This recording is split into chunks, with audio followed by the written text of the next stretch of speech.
This is a Jmix exclusive. In Vegas that day.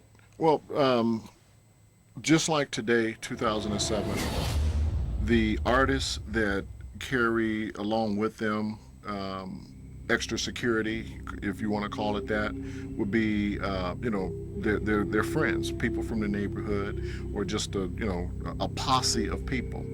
And those posses, have always been around. I mean, everyone from Elvis Presley, for example, had the what did they call them? The Memphis Mafia. Those were his bodyguards, but those were his friends as well. No different than the artists in 1996, Tupac, the Outlaws. The Outlaws were the backup singers and singers that he was going to eventually do his own record label with and put them on a label.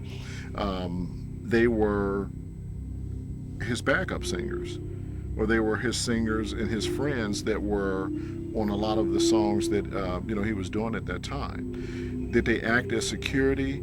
They were there to where if I get into a fight, meaning Tupac, if you get into a fight and it's 2, 3, 4, 5 people or whatever, they're supposed to handle their business, and their business was to do what they had to do, even though I was the bodyguard, or even though there was a bodyguard, for whoever it may be. There were incidents that had happened at other times before where they would get into it, and Pac, would probably not even be around, or he would be around. And it was just something that they would do because they were with him as his homeboys, his friends, whatever. It's like if you and I and a bunch of people are together and you get into a fight with someone and we're all out at a club, we're all there to help you, through this fight. Beat down, it's a beat down coming. Okay.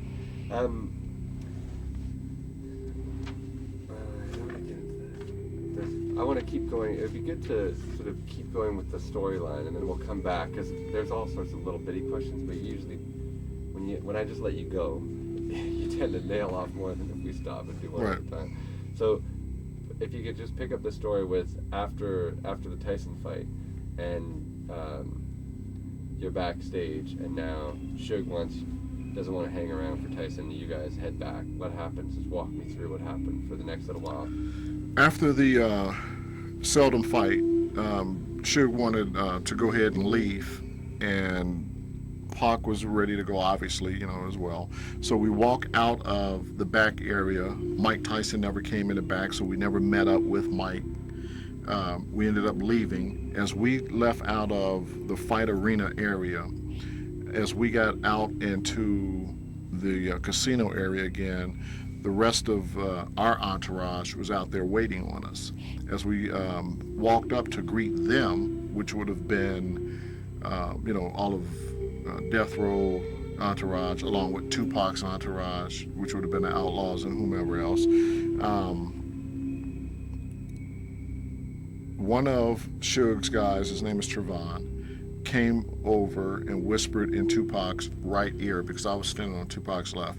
Tupac took off and ran toward the left in that direction of the food court.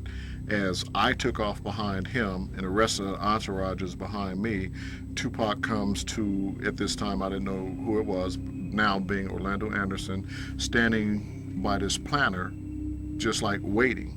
And Pac just ran up on him, and then Orlando Anderson swung back. At this time, Pac's medallion broke. When he reached down and grabbed the medallion, I grabbed him and got him out of the fight. By the time the entourage who was behind me had gotten there, the footage that is from the MGM everyone sees, Orlando Anderson's on the ground and everybody's kicking at him, beating him down or whatever. That's what took place right after we walked out of the fight. And then from walking out of, from that incident there ending the fight with Orlando Anderson, because I knew the way through the MGM, because I was in the MGM walking around earlier looking for everyone, I knew how to walk us out of the MGM to the entrance. And I walked us out of the entrance. As the tape shows, I'm in front, Pac and Suge, and everybody is following me now. So we got out, walked out across the over ramp and back over to the Lexor. Got back over there, and it was time for everybody to go change clothes. So this is where Tupac makes his last clothes change, where he ended up in the green outfit. And on the way back, Pac, I remember he's all pumped up about it. He took him out just like Tyson did. Tell me about that.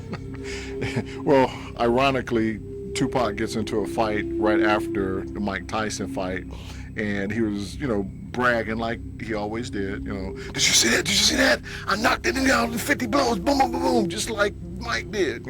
So it was just a bragging thing. We're walking back the whole time, and all of them, everybody is talking about the fight that had just happened. And we get back to the Lexor, and everybody go their own ways and start changing clothes. And the plan was then to meet back downstairs, and from there we went over to Suge's house. Okay. And so then you go over to Suge's house.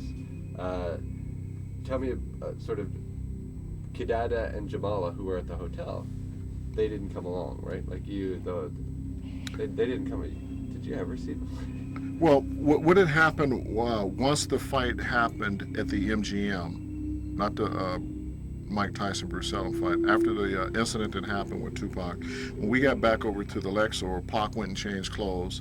This is when I fixed this medallion. When I was fixing the medallion, Kidada was in the room with us, which I'm assuming was Tupac's room, because she was in the room. That was the only time and the last time that I've seen Kidada Jones was that night in that room. And she did not go with us over to Club 662 that night, and for whatever reason why, only her and Tupac would have known that.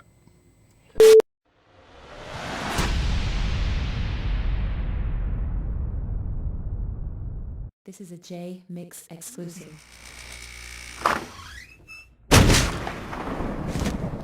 What up, shut up?